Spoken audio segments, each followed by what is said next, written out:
Today, we are going to talk about defense. We're going to talk about the highs that this team could reach in 2024 defensively. We're going to talk about the lows that are still on the table, the team defense, and then obviously some individuals as well. All today on Locked On Tigers.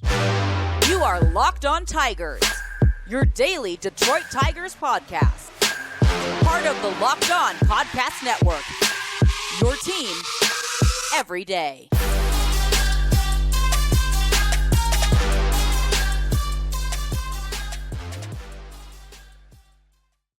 What is up, everybody? Welcome back to another edition of Locked On Tigers. I am, of course, your host, Scott Bentley. Today is Friday, January 12th, 2023. Thank you, 24. Thank you so much for making Locked On Tigers your first listen.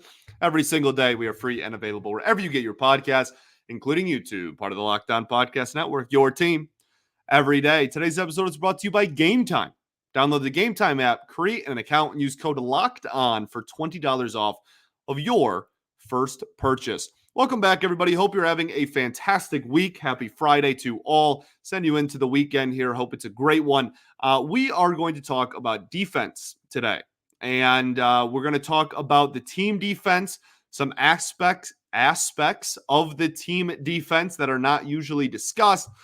We will talk about the coaching decisions that have gone into the defense. We'll talk about how we got to where we are. And then we'll obviously spend, goodness, I wish I could talk today, a lot of time talking about some individuals defensively and where they stand, how much they're going to help the team, etc. And then how much of an impact overall this defense can have. There's a lot of conversations here. I really do think it's fascinating.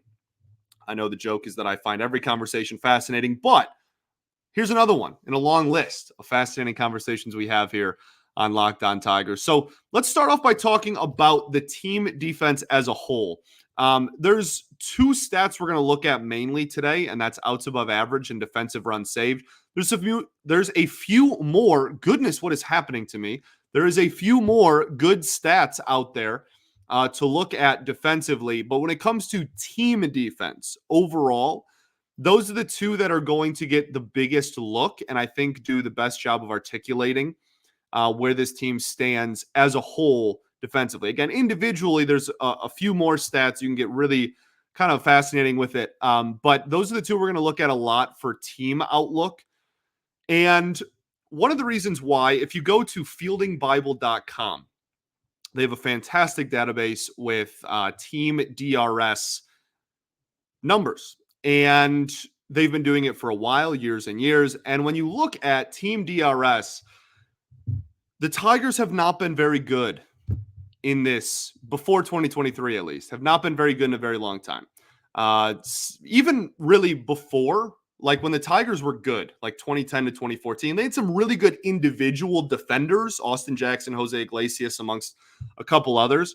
But the team defense was not very good. Then you get into the rebuild, and it's all bad, right? 2017 and 2019, the Tigers were comfortably the worst defense in the game of baseball. 2019, they were pretty much nearly the worst everything in the game of baseball. And then you have years like 2018, 2020, 2021, where it wasn't very good, but it wasn't like unbelievably far and away the worst defense in the entire league, but it still was bad. And it was still toward, bottom 2, bottom 5 in the league. 2021, like I said, it wasn't good, but you had some coaching decisions, the AJ Hinch effect that helped a little bit. 2022, you took a step in the right direction. And in 2023, you were 13th in baseball in team DRS. Again, this is according to the Fielding Bible. Now, one of the reasons I like this website is because they break it down position by position rather than player by player. Now, they do have individual player, numbers for all of these, but we can take a look. For instance, out of third base for the Detroit Tigers, they got a negative 22 DRS in 2023. That is not only the worst in baseball, that's the worst in baseball by 9 DRS. The A's were second to last, and they had minus 13. We had minus 22. Matt Vierling was not the biggest reason for that. It was more Nick Maton. For as much heat as Nick Maton got, I really feel bad. I don't like continuing to bring up how poor of a season he had. I'm sure he's aware that he struggled mightily in 2023, but as poor of a season as he had at the plate, He had a really poor season defensively as well. He was toward the bottom, if not in the bottom 1%, first percentile in nearly every defensive metric as well. And that is a big reason why the Tigers find themselves so comfortably at the bottom there in third base. I mean, Jonathan Scope, for as good of a defensive season he had in 2022, wasn't exactly the same in 2023. I mean, just go around. It was kind of a revolving door until Vierling took over there the last couple of months of the year. We'll talk about Vierling when we get into the individuals. But and then the other big one was first base was the other big negative. They got -9 out of first base. That's second worst in baseball. The Royals and Twins had -10. They were the only two teams worse. So I guess the third worst, but the second worst number. Spencer Torkelson. We'll talk about him a little bit as well later on. We get to individuals. For as much optimism as there is around him, and I think he should be considered the first baseman of the future. He has struggled mightily defensively at the major league level. Now, that is not including scoops. I always have to preface this because someone always gets mad at me when I say Torkelson isn't a good defender. He is incredible at scooping. There's metrics for that too. There's pretty much numbers for everything these days. He is objectively really, really, really good at scooping. I'm not denying that. That is true. That does bring value. You are correct. Okay? 2 thumbs up. In every other aspect of defense, he is a massive minus. In range, he's a massive minus. In just fielding and playing balls, he's a massive minus. In first step, he's a massive minus. Literally everything else, he's a big negative. But he is good at scooping. Okay? Glad we got that out of the way early so I don't have to re-bring it up 90 times this show. So that's important to bring up. Every other position, they're around 0. I mean, they range from -2 to +4. They were a +8 at second. Andy Ibanez was a positive defender, and Zach McKinstry was a big-time plus defender at second base. And then catcher, we all know Jakey Rogers, really good defender behind the plate, ranked out as the 8th highest DRS. And he only played, 100, 110 games, so not even 110, probably 100-ish, give or take 5-ish games. So that's something where the other people they had in there, obviously Eric Haas for a large part of the season, but also Carson Kelly toward the end of the season, plus defender. That's why they picked up his option. One of the most fascinating things about the fielding Bible, though, is when you go through and you're done looking at the individual positions, you can look at how much defensive runs the Tigers saved based on their shifting ability. Now, obviously in 2023, the shift got limited, but it did not go away. If you watched a single baseball game, you're very aware that you could hit a ground ball up the middle and it would still be caught more times than not because they would just stand a little bit to the right of the line. There was no dramatic shift where you had 5 people or 4 people all on one side of the field, but there was still a lot of shifting and a lot of positional kind of chess happening in the game of baseball in 2023. And the Tigers in the entire AJ Hinch era have been a massive plus in shifting and in defensive runs saved via positioning. And that's one of the things I always point to when I'm defending, I guess is the word, but when I'm articulating, I guess we'll go with, not really defending, when I'm articulating the coaching ability of this staff as a whole and AJ Hinch. This is for infield shift DRS, the Tigers were 8th. They had a +15, tied with the Blue Jays, I guess, at 7th, technically, who also had a +15. And then when you go to outfield positioning, they were a +17. That is not only the best in all of baseball, that's the best in all of baseball by 5. They were a +17. The Guardians were 2nd with +12. The Reds were 3rd with +10. The Astros 4th with +8. Blue Jays, Padres 5th, 6th. Angels 7th. Dodgers, whatever. +17 comfortably the best in baseball. And that's been a reoccurring theme throughout the entire AJ Hinch era, is if they're not at the top, they're towards the top in baseball in shifting and positioning year in and year out. And so that's a big plus to have in your back pocket. Now, that all being said, that's all fine and dandy, but talent matters, right?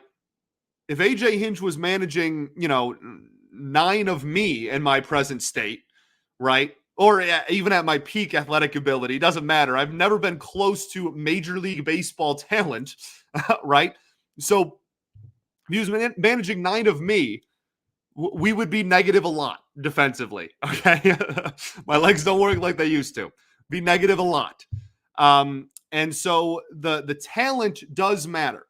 And that's why we're going to get into some individuals and what their outlook is defensively for this year. And just really, we'll end the show with how good this defense could be and how much of a factor it's going to be for the 2024 season. All right, we'll get into all of that right after I tell y'all about our friends over at Game Time. Game Time is the only ticketing app that gives you complete peace of mind with your purchase. See, so you can see the view of your seat before you buy, so you know exactly what to expect when you arrive. All-in price shows you your total up front, so you know you're getting a great deal before you even check out. You can buy tickets in a matter of seconds, quite literally just 2 taps, and you're all set. Game Time has deals on tickets right up to the start of the event and even an hour after the event starts. This is why it's my favorite app to use and the only app I use for buying tickets at this point. I am a very, we'll just call it spontaneous person when it comes to attending sporting events. I love all sports. I'm close to Detroit. I pretty much just can wake up one day and just go, you know what? I want to go see the Wings or the Tigers today. And that is why Game Time is comfortably the best app out there for me as well. It truly is the definition of clutch. They have deals on tickets right up to the start of the event, like I said, and we're talking football, basketball, baseball, concerts, comedy, theater. If it needs a ticket, there's a chance that Game Time has it. So download the Game Time app, create an account, and use code LOCKEDON for $20 off of your first purchase. Terms apply. Again, create an account and redeem code LOCKEDON, LOCKEDON, all one word, for $20 off. Download Game Time today. Last minute tickets, lowest price guaranteed.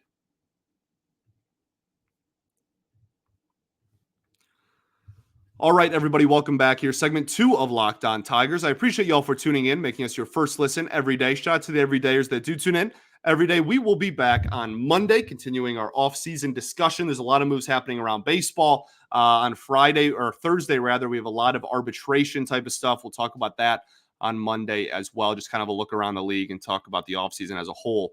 Imanaga signs with the Cubs. We'll talk about that, et cetera, et cetera. Also, be sure to check out Locked On Sports Today. It's a 24/7 streaming YouTube channel that covers the top sports stories of the league with your local experts of Locked On, plus our national shows covering every league. So go to Locked On Sports Today on YouTube and subscribe to the first ever national sports 24/7 streaming channel. Okay, so we're talking about individuals defensively now.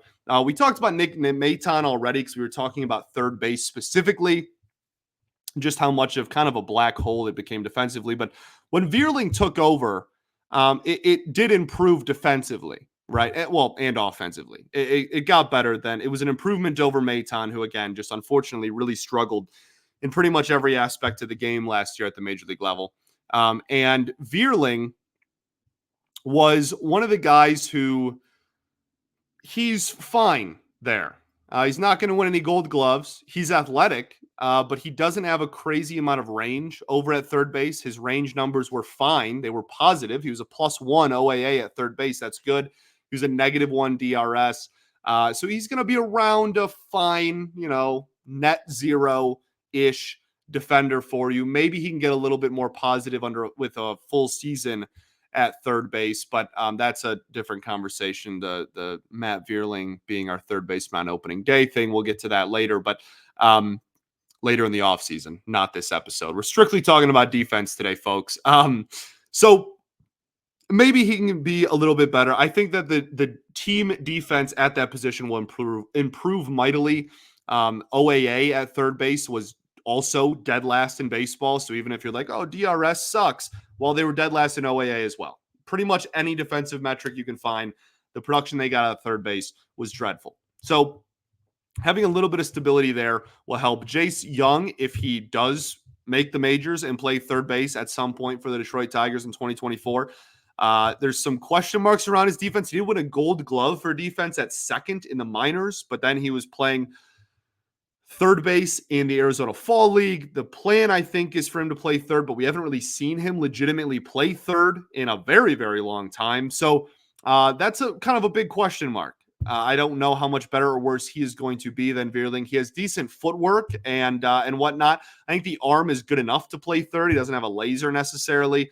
I like his hands. They were good enough at second base. I don't know why they would be significantly worse at third, but there's certainly a question mark there long term. But in a whole, 2024, third base will be better. Shortstop. Let's talk Javi. Okay.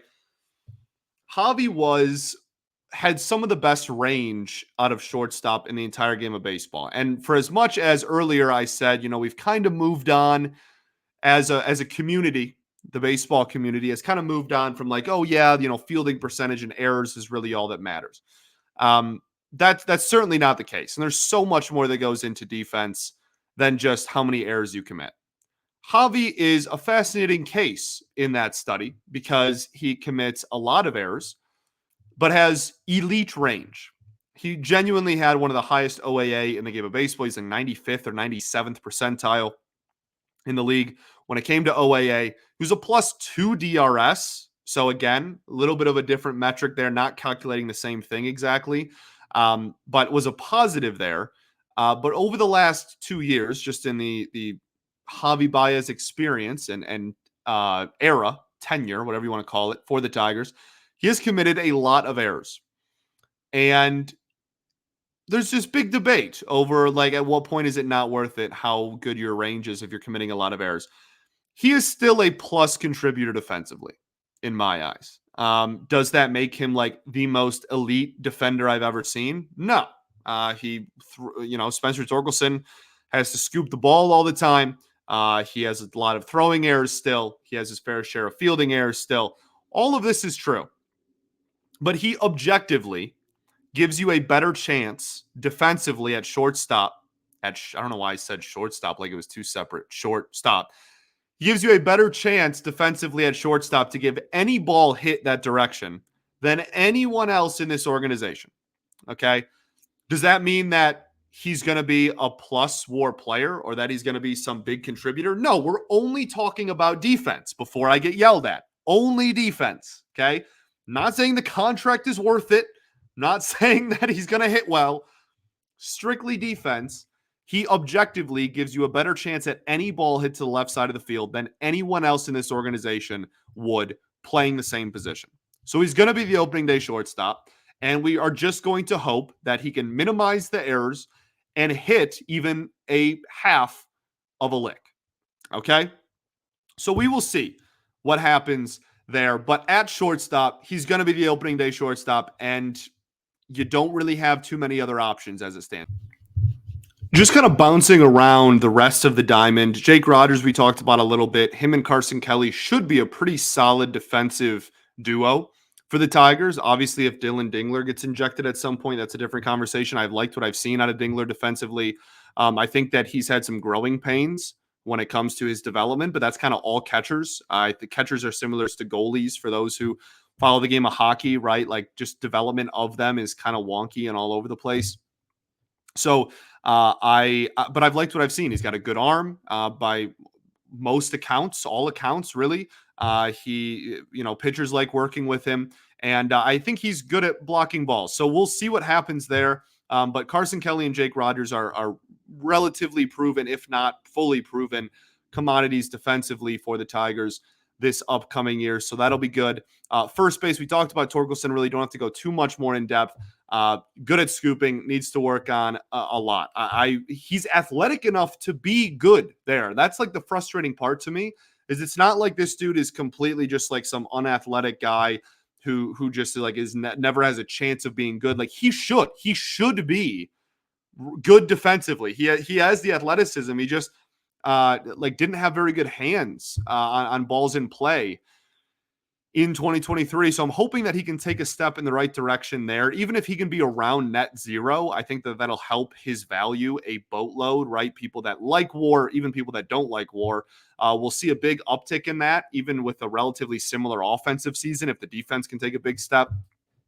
So we'll see what happens there, but that's obviously a big thing. Second base, we're going to save for the end, as well as We probably won't save center field till the end because that's Parker Meadows. That's one of the ones I'm most excited to talk about. Riley Green in the corner, right?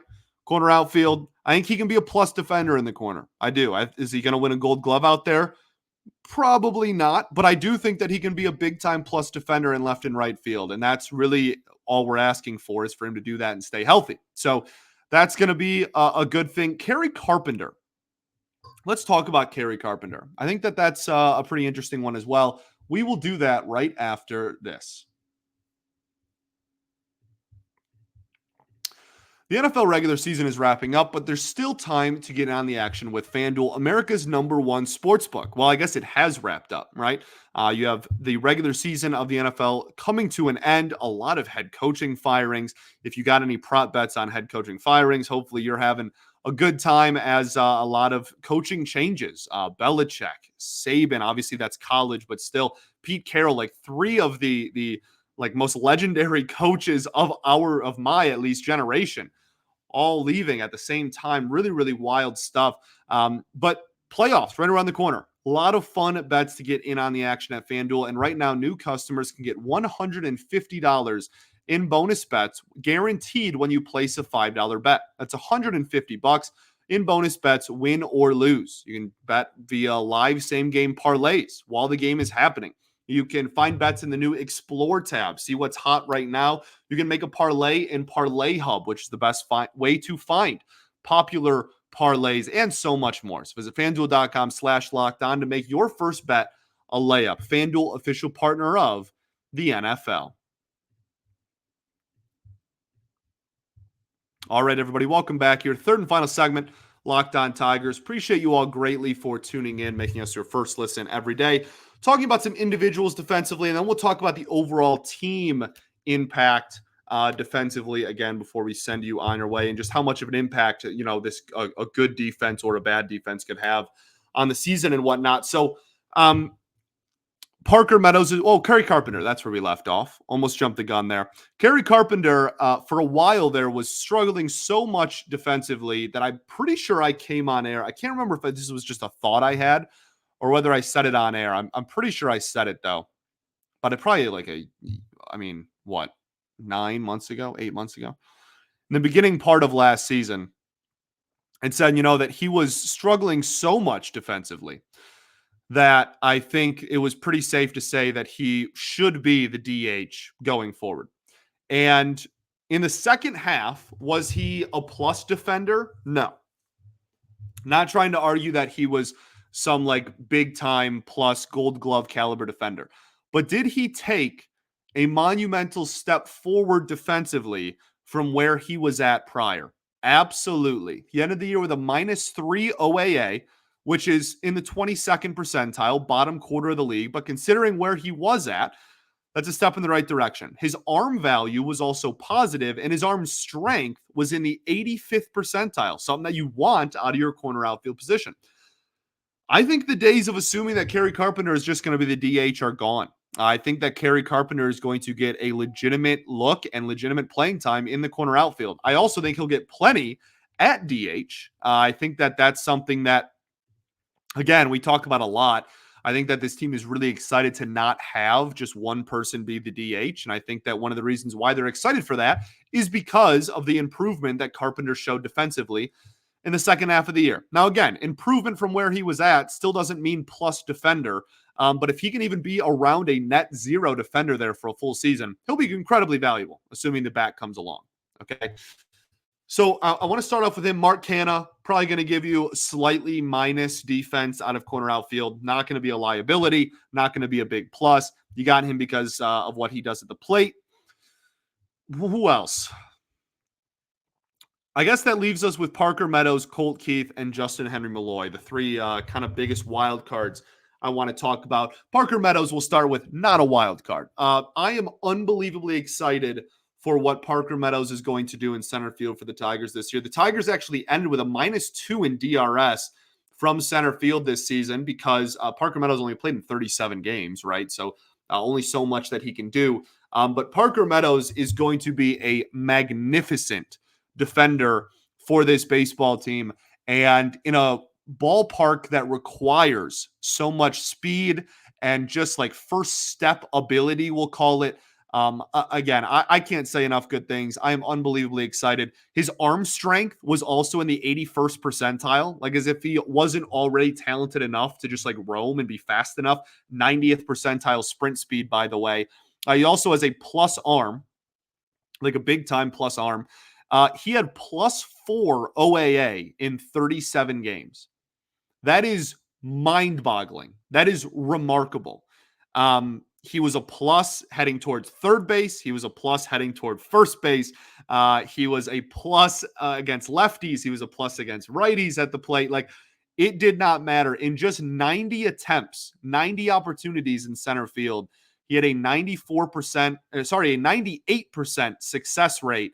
And again, was a +4 OAA in just 37 games. That's mind-boggling. That's remarkable. So I am unbelievably excited for Parker Meadows to be the center fielder of this team. I hope that he can. It's really just like, can he hit well enough to keep sending him out there? And if he even has an OPS in the 700s this year, with how good he's going to be on the base paths and in center field, this dude could legitimately be a 2.5 or 3 WAR player with like 730, 720 OPS. Just because of how much value he's going to bring outside of the batter's box. And again, has like 20 home run power. If you've been listening for any length of time, you know how big of a fan I am of Parker and what he could mean to this team long term. So defense is really where that starts and ends. He is going to be unbelievably valuable. I'm really excited for how much weight that is going to hold in the team defense and just overall game to game. Like, just, you know, even if you're not a numbers person, you're like, holy cow, like I can't stand listening to this kid talk about these stats anymore. Just watching, right? Like, you just watched the game, purely eye test. He got to balls that genuinely, it's been since Austin Jackson, anybody has gotten to in the Tigers center field. And I'm very excited. Very, very excited. We saw a glimpse of it. I'm ready for the full meal at this point with Parker Meadows. So that's a big one that's going to hold at arguably a top 3 importance defensively position in the field, right? Shortstop, center field, even if you kind of don't include catcher, because that's like a lot more to do with it than just defense. That's like strategy stuff. I mean, center field is one of the most important positions to be good at. And having Parker Meadows is really, really exciting for that. The 2 wild cards are going to be Colt Keith and they're going to be Justin Henry Malloy.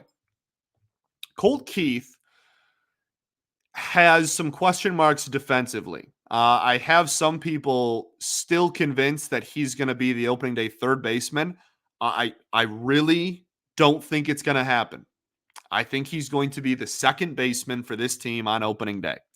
I think that whether it was the injury that happened, what was that in 2022, or whether it just never was good enough, his arm, I don't think, is major league third base ready. And it's hard to like improve your arm substantially. That's kind of something that you either have, you work on as you get older, or like you don't. You don't really see huge improvements in arm strength once you get to the major league level. And again, he had an injury with, what was it, his shoulder back a couple of seasons ago now. So I think he's going to be the second baseman, and I'm fine with that. If Colt Keith can even be a net zero defender for this baseball team at second base, he is going to be stellar long term. Okay. We'll see how long it takes him to adjust to major league hitting, or major league pitching rather, at the plate. We'll see how long that adjustment takes. He traditionally starts off slow and then adjusts. Motor City Metrics has done a great job covering Colt Keith since he was drafted, and talks about that all the time.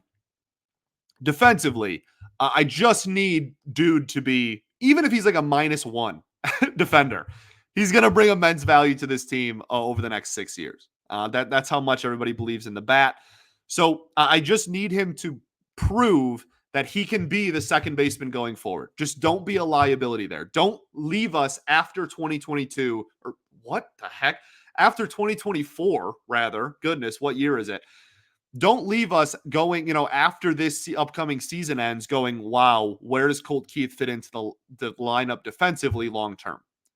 Just prove that you can play there and you'll be steady. Okay? That's all I care about. We'll end on Justin Henry Malloy. I'm getting a lot of questions about Justin Henry Malloy lately because I've said a few times on air that I really think it's kind of tough to find a guaranteed spot for him on the Major League roster on opening day. I still believe that. Very much I still believe that. And I think the reason for that is because from what I have seen, as far as just like watching him play in the minors, as well as what I have heard from people around the organization or beat writers, etc., I really do think that the third base ship has sailed. I don't think anybody in the Tigers organization right now is planning and penciling in Malloy to be the third baseman for this team at any point in the future. Now, could that be wrong? Could he make a ton of adjustments, really have just like worked all offseason on improving at third base and go into camp and really surprise people? Yes. That's why I'm excited for spring training, amongst a million other reasons. But as it stands in January, which is early, fully admitting, but as it stands in January and what we saw out of him last year, you should have zero expectations for this dude to play third base at the Major League level for the Tigers in any consistent capacity. So that leaves him corner outfield. He wasn't a stellar defensive corner outfielder either. And this is where the conversation gets really tough because what else does he have to prove offensively in AAA? The answer is nothing. I love this kid. Like he is going to be an on-base percentage machine. I cannot wait for him to be at the Major League level. I'm so excited about his profile. I'm beyond pumped for him to be in the majors. This kind of profile is what I have been asking for this organization for like my entire life. But he has to be able to play somewhere. And I don't think this organization, again, as I reiterated earlier, is very keen on, we're just going to call up a rookie to only DH for us. And the outfield's already kind of crowded. So defensively, third base, you're not getting help from him. Vierling will be better than Maton. We know he is. That's objective defensively, and offensively last year, obviously. But defensively, he's going to be better. And then, like Andy Ibanez was fine there, right? Zach McKinstry was fine there. You have guys who can be net zero or slightly worse or slightly better, somewhere in that range, defenders at third base. I don't think you're getting help from Malloy. Corner outfield, I think he would be a minus defender. Now, the depths of that minus is where that becomes debatable. And if he can even be a -2, -3 defender out there, right? We've seen Kerry Carpenter still got playing time and played every day when he was a big-time minus defender, right? So if you can bring value at the plate, they'll find a spot for you at the end of the day. Hitting solves all. But as far as the team impact goes, how much weight is this going to carry? This is something that Scott Harris has made a very big focal point. Defense matters. And I think that that's why Malloy isn't at the Major League level, to have a full circle conversation there. Is because Harris wants a team that is sound defensively. And I appreciate that. That's something that this team has not really cared about in my life, to be completely honest with you. Right? Even when they were good. Even in the 2010 to 2014 era. We talked about that earlier. Wasn't the best team defensively. They were playing Miggy at third base at one point. Right? So I appreciate a team that wants to be better defensively. I appreciate that they recognize how much value their manager brings in positioning. And I think that that is something that holds a lot of value that people that watch the game consistently can really grasp and understand how much value a good defensive team can really have. Is it everything? No, right? There are teams every year that are really bad defensively that are good. There are teams every year, that are really good defensively that are bad. Okay, in like record-wise, that are bad. It's not the end-all be-all. but I do appreciate the focus on it. I appreciate that the Tigers have improved on it over each of the last 3 years. And I'm looking for another step in the right direction here. Best case scenario, I think you possibly crack into the top 10 in team DRS. Maybe you crack into the top 15 in OAA, right? Because they were 20th in OAA and 13th I said in DRS. I think if you're a top half of the league defense in both metrics, that's a huge plus. I think that Parker will help. I think Torkelson making some adjustments will help. I think not having Maton out there defensively for 60% of the season will help. I think that there's a lot of reasons to be somewhat optimistic about this team's defense. And just given the fact that it's been so long since they've had a good one, I'm excited about it. I think it'll help this team win games. Look, offense is the biggest question mark. And that's where I'll leave you with this, right? We talked about that on Wednesday's show. Offense, comfortably the biggest question mark for this team, comfortably the biggest X factor, right? The reason why the Tigers will be good or bad in 2024 is almost solely going to be contingent on how good this offense becomes. But if the offense is a question mark, and you're pretty confident you need to be pretty confident rather in everything else then, if you want to put together a consistent, solid season. We're not sure if the offense is going to be really good or really bad. We're not sure if they're going to take steps in the right direction. Well, if we can be confident in having a decent pitching staff, a solid rotation, a solid bullpen, and not making a ton of errors and being sound defensively, that is how you still be a competitive ball club with an offense that isn't one of the top 10 in baseball. So it does matter. And I appreciate that we have a front office now that realizes that it does matter. Thanks for making Locked On Tigers your first listen every single day. Shout out to the everydayers that do tune in every day. We will be back on Monday. We got a lot of arbitration stuff to talk about. That deadline is Thursday, and then there's some hearing stuff over the weekend as well. Then we're going to talk about around the league as well. This episode ran a little long. I apologize, but we'll be back on Monday. Peace and love. Going to therapy's dope. I'll catch you all then, baby. Go Tigers.